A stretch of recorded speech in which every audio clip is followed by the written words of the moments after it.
El grave problema de la creciente contaminación del agua. Desde el principio de los tiempos y hasta la fecha, ríos, riachuelos, lagos, lagunas, océanos y mares han sido tiraderos. Por tanto, la contaminación de los cuerpos de agua es cada vez más acentuada y compleja. Existen dos parámetros en la calidad del agua que característicamente se afectan con la contaminación. El agua se torna ácida, y los niveles de oxígeno disuelto disminuyen significativa o incluso sustancialmente. Los seres vivos requieren agua con niveles mínimos de 6 mg/L de oxígeno disuelto, y el pH alcalino. Hasta la fecha, los niveles de oxígeno disuelto se medían como un parámetro más, pero no se hacía mucho al respecto, pues se pensaba que, si disminuíamos los contaminantes en el agua, el oxígeno disuelto mejoraría por sí mismo, y tal vez el pH también. Aunque ello no ha pasado en ninguna parte del mundo.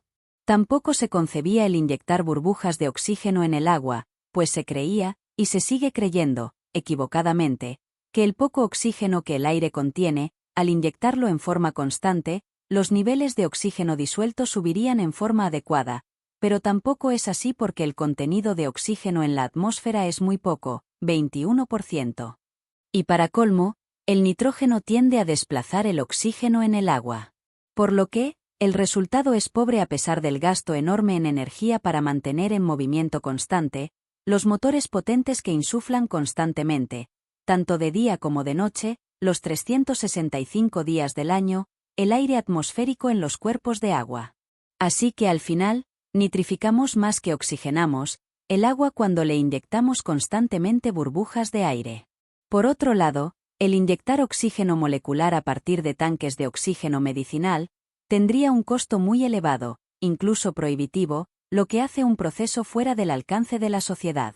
Pero gracias a nuestra investigación acerca de la biología del ojo, podemos ofrecer una alternativa viable, esto es, un proceso totalmente diferente a lo conocido y que constituye un antes y un después en la historia de la gestión de las aguas residuales. Nuestro novísimo material, comercializado bajo la marca registrada de Q-Block marca registrada, parte de un enfoque diferente, pues basta sumergirle en las proporciones adecuadas, por ejemplo un bloque de Q-Block marca registrada de 10 kg por cada 10 metros cuadrados de superficie, y los niveles de oxígeno disuelto se elevan gradualmente, en cuestión de horas, sin necesidad de electricidad ni de químicos agregados, durante un mínimo de 25 años. Pero durante los numerosos experimentos que realizamos al respecto, encontramos algunas ventajas que no prevenimos. Por ejemplo, las moléculas orgánicas tienden a desarmarse, tendiendo a formar moléculas simples, disminuyendo la formación de lodos tóxicos en más de un 95%.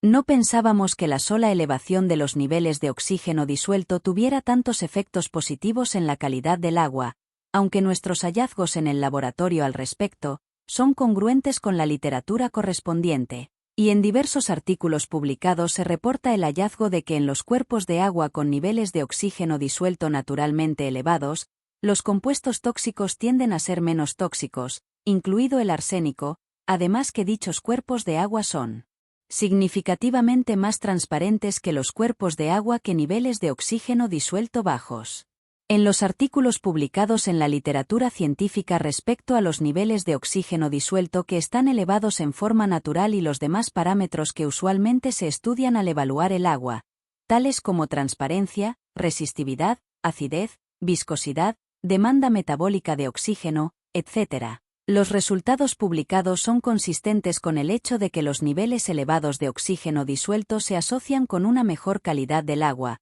pero no se vislumbraba como un efecto directo e indirecto de los niveles elevados del oxígeno molecular disuelto, sino como una armonía que sucedía cuando los otros parámetros arriba señalados mejoraban previamente, por ejemplo en las plantas de tratamiento de aguas residuales, pero a pesar de los mejores esfuerzos, nunca sucedía y en ninguna parte del mundo. Así que, la alternativa que ofrecemos y que desarrollamos en base a la biología del ojo humano, nos permite transitar en sentido contrario a los lineamientos y dogmas establecidos, pero con resultados notablemente superiores a los que se obtienen con las plantas de tratamiento de aguas residuales e incluso en plantas potabilizadoras, pues los niveles de oxígeno disuelto constituyen un gran beneficio a la salud humana tanto en forma preventiva como terapéutica, sobre todo a raíz de nuestro descubrimiento de que el cuerpo humano no toma el oxígeno del aire, sino del agua que contiene las células que nos conforman, como en las plantas.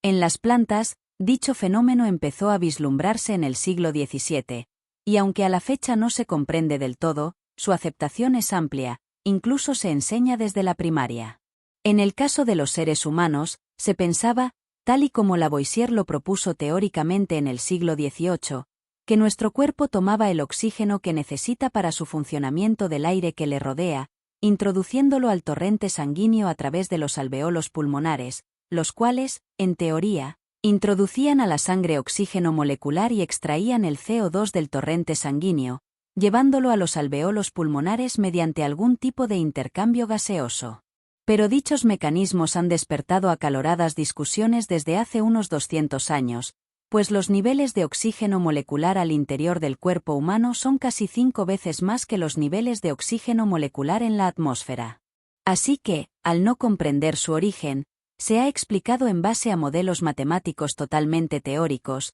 como lo es el teorema de Cole. Teoremas así son frecuentes tanto en biología y medicina, y aunque a pesar del tiempo no se logran comprobar experimentalmente, siguen utilizándose como por inercia. Y podríamos mencionar dos ejemplos muy claros, la teoría quimiosmótica de Mitchell y la teoría del intercambio gaseoso de Cole. Y pese a que no se han podido comprobar experimentalmente a pesar del sorprendente avance tecnológico, y que los tímidos resultados experimentales arrojan resultados controversiales al respecto, se siguen utilizando como base del funcionamiento del cuerpo humano tanto en libros de texto como en los planes de estudios de diversas carreras, por ejemplo, medicina. Cabe destacar que nuestro descubrimiento acerca de la insospechada existencia de moléculas presentes en el cuerpo humano, capaces de extraer el oxígeno molecular del agua intracelular, no fue resultado de la casualidad, sino de la observación de los vasos sanguíneos del nervio óptico y los tejidos que le rodean. Dicho estudio inició en 1990 y terminó en 2002, cuando entendimos que nuestro cuerpo y nuestras células en general obtenían el oxígeno molecular que requieren constantemente, extrayéndola del agua que nuestras células contienen. La respiración, esto es el intercambio gaseoso pulmonar, solo tiene como finalidad el extraer el CO2 disuelto en el torrente sanguíneo, llevarlo al espacio alveolar y de ahí expulsarlo a la atmósfera, utilizando el aire que se introduce al inspirar como vehículo para transportar el CO2 al exterior. Pero no hay manera de que el aire inspirado sea la fuente potencial del elevado contenido de oxígeno del cuerpo humano. La diferencia es substancial, 5 veces más, y el pulmón no tiene mecanismos que permitan separar el oxígeno del nitrógeno de la atmósfera, para concentrarlo 5 veces y luego introducirlo al torrente sanguíneo. Sencillamente no hay manera alguna de lograrlo.